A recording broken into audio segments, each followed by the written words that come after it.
Eisenhower?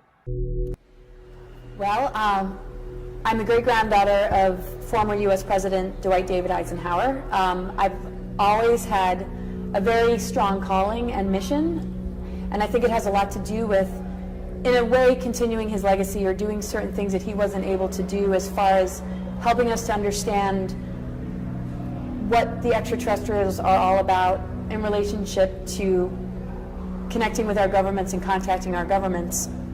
I also have my own unique journey, which is very complementary, that has to do with the balancing of the masculine and feminine on the planet, and helping people to understand a lot of the programmings and conditionings that have been passed down generation to generation that has kept us from being able to access our greater abilities. And along the way, I discovered that there's a connection between the two.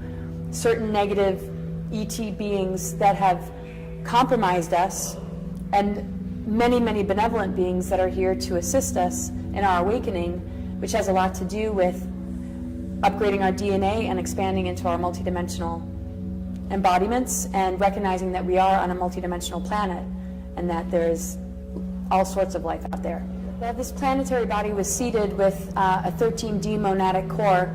Basically, we used to exist in higher dimensions on Atlantis and Lemuria, and it sort of acted like the right brain and the left brain. Everything was very much in balance, and we had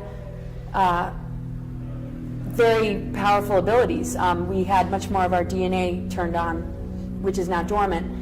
And because we're in a free will universe, things started to get out of balance, and it led to catastrophes and huge floods. And what ended up happening is we collapsed into a lower harmonic universe that brought us into a lower density.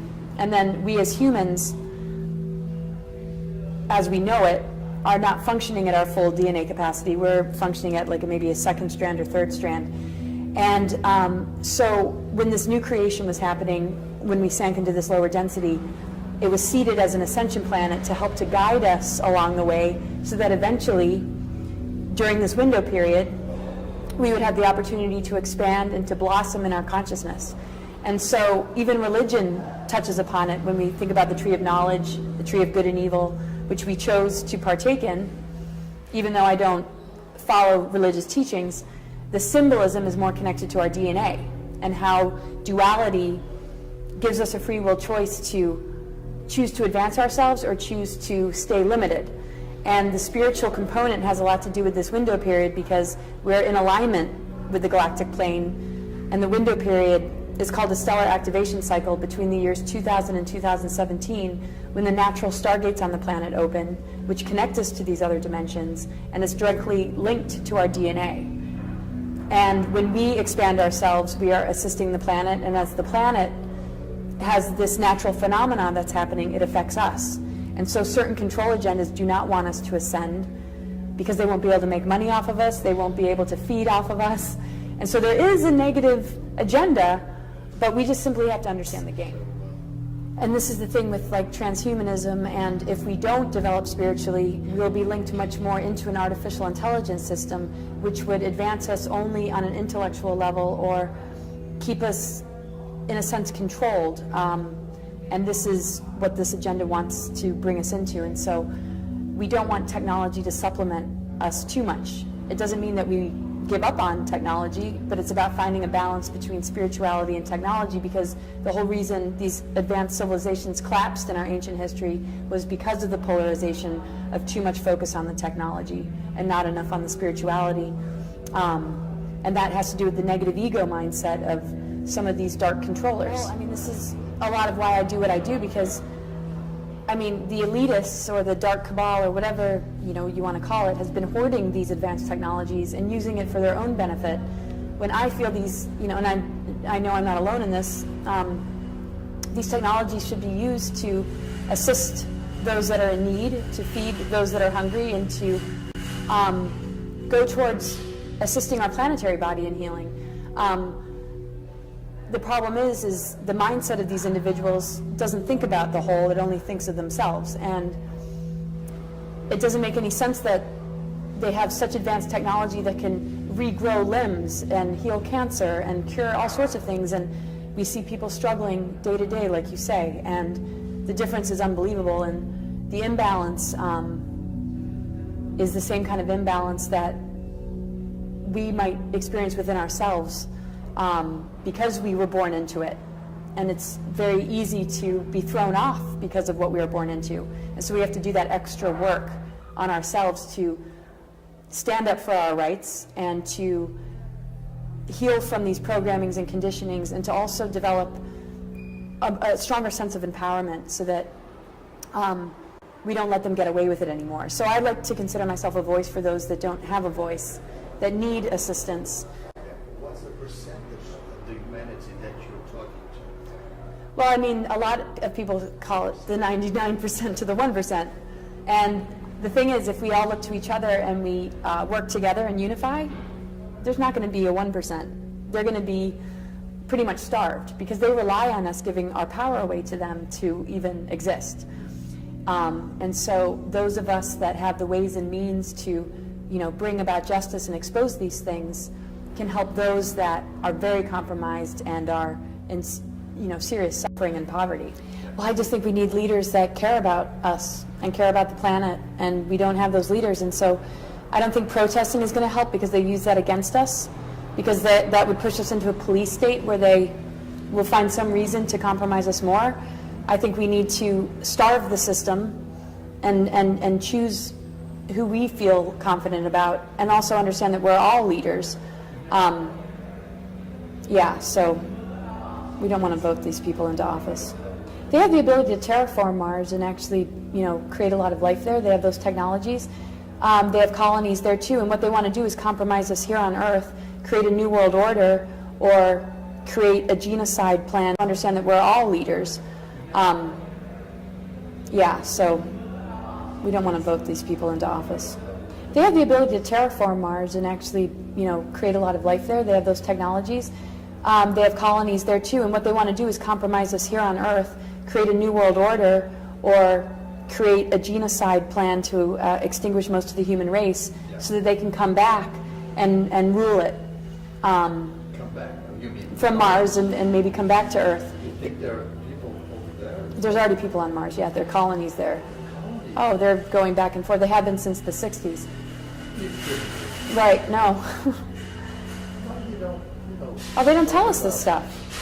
So, because they're selfish, and it's all about them, and they have an agenda, and that's why I refused to go, because I was recruited in 2006, and I was like, something's not right here, and just like you, I don't want to go to, I love this planet, and we need to take care of the needs of the people here, and we need to expose everything, and we need to make informed decisions together, and not be manipulated by these leaders who create these facades, which is shown to us in the news, these like NASA, and I'm not saying all the individuals involved are false, but they don't tell us about the secret space program. They don't tell us about why these wars are happening. I mean, a lot of it has to do with the control of these stargates that they want to keep from opening, and a lot of it is, of course, the greed and power. And so they take that greed and power off planet, and that way they're not affected by all the different assaults and toxins that they're throwing at us, and they have a breakaway civilization just for them, while we're dealing with chemtrails, weather modification, and Fukushima, and the pollution of our waters, and like the HARP project. The HARP, hello, yes. Weather modification, they can create superstorms, and but they're not going to succeed in this. And this is... Why is this? Why all this effort, all the money they spend, all the thinking that they have to use all of this technology just to banish 3 billion people out of Earth? Is that the plan? Well, they want to, it's either extinction or it's... The population. That's a good... Yeah, they want to shrink... That's a good idea. Well, I mean, there is a lot of people, but I think nature and just the planetary body, which is an organism with its own consciousness, can create its own balance, because that's... Natural disasters can do that, but, you can fit the whole world population in the country of New Zealand, and everybody can fit. I mean, there is enough room, but people who are deciding the fate of humanity shouldn't be the ones that are keeping us from the medicine and the cures that we need. It should be more based on nature deciding than humans that are corrupt. And the thing is, we're in a multidimensional cosmos, so we're not all going to be packed into this one Earth. We have the ability to move on to other star systems and other places, and they're trying to stop our potential from even being able to do that. So it's either extinction or it's New World Order. And the reason they're doing this is because the main group responsible for the negative agenda compromised their DNA on purpose, so that they can maintain control. And that's part of, like, in biblical terms, that would be part of Lucifer's rebellion. In exopolitics terms, it would be these lower extraterrestrial races like the Dracos and the beings from Orion, who are service to self-orientated. And because they traded in their DNA in order to maintain control, because they didn't want to heal, they can't connect directly to spirit, which means that they rely on us to feed on. And without us, they actually would perish. And so they have advanced technologies to keep them alive, and their life cycle has to do with using our energy to power up those technologies, because our free energy is being used as a weapon against us, but they harvest it and use it for themselves. And so in a way, it's for their survival that they do it to us, but it starts off with that corrupt greed mentality that wants domination and control. That's what got them into the mess. But now they rely on us and these technologies to keep them alive, whereas us as humans, we have direct connection to spirit. That's why we have the potential to ascend. And so we just have to be careful of the traps so that we don't give our free will away to them, and so that we can see the deceptions, because we can only agree to it. They can't take it from us unless we agree to it. And so if people are consciously voting these people into office and allowing themselves to be manipulated, that's where the danger is. But once we wake up, we're free of the programmings, and we can actually handle the assaults and the toxins, because our DNA is advanced enough when we upgrade it to be able to handle all of it. Just become like sovereign and free of it. I mean, they're just pitting us against each other and using us. There's a lot of projects that use individuals. The whole Illuminati and the 13 families, they're not naturally corrupt. I mean, they go through trauma-based mind control to be as corrupt as they are. And it's really difficult. So anybody listening to this for the first time, don't think it's easy for the person who's doing the research, because it's completely insane. But we have to understand that in a free will universe, this is going to happen. I mean, we have our own negative ego, and we can see the destruction it causes in our lives and how it sabotages relationships. So it's no different in the macro world with what these beings have decided to do. And so when we just do our own inner work and unify with each other, we're going to be okay. But this is a critical window period, because their technologies are really gaining a lot of strength here. Yes, I just want to, just share that no matter how dark and difficult the information is, to allow it to empower you, to allow it to remind you of who you are. Don't let it crush you. Don't let it cause you to feel the doom and gloom, because that's what they want. I mean, the only reason I expose this stuff is so that we can see that we need to say goodbye to that system and start to work on what is truly organic and what's available to us based on the nature of this planetary body and what's happening in the cosmos with the Venus transits, which is what the Mayans understood that had brought us into the window period we're in. So get excited about your liberation instead of allowing yourself to get too caught up in the fear because these dark agendas exist. But of course, it's a process we have to move through, because it's understandable that we would be angry, and it's understandable that it's upsetting, but I guess my main message is to just embrace what we're truly made of, and whatever process you need to go through to get to that awareness is an important step to take. But well, resources that I can recommend to assist people, my website's cosmicgaiasophia.com. I do session work with people to help them process this information, to answer questions about the material I present, because I know it goes over a lot of people's heads. And I'm not going to share this information without making myself available to answer questions. And I'm an astrologer, I'm a tarot reader, and I do clairvoyant sessions. A website that I recommend as far as understanding the information and the complexities of everything I'm talking about, the greatest website I feel is energeticsynthesis.com. You can Google Lisa Renee, R-E-N-E-E. What I would recommend is that people look into implant removal, because they can control us through implants, and there's a lot of people that have been abducted and implanted. I would recommend that people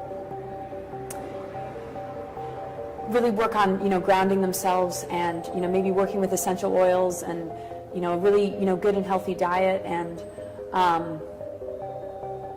meditation is, of course, good, and, Avoid newspapers. and what, Television. forget all that. News. Forget all of that, because that's just going to sink your energy. And the thing is, every time we're about to take a huge leap in human consciousness, that's usually when bad news ends up happening, so that we don't achieve that expansion. And so, thank you. I would absolutely minimize your time of watching TV, and if you are going to watch it, be an observer. Don't get sucked into it. Observe the games being played and put that lens on instead of believing everything you hear, because most of the mainstream media is owned by the very people that are compromising us. And look locally in your community. Maybe create groups where you can have workshops and discussions about this sort of stuff, and think positive, because we're powerful beings, and their manipulation has a lot to do with taking our dreams and taking our energies so that we enable these dark agendas. If we could just focus on what we want to manifest and put it into our own internal GPS system, what visions we want for the future, we'll be able to hear our inner voice, and we'll be able to get assistance from spirit guides and benevolent star family that is here to help us, and that'll take us right into a beautiful future, because we can manifest this. This is what they don't want us to realize about ourselves.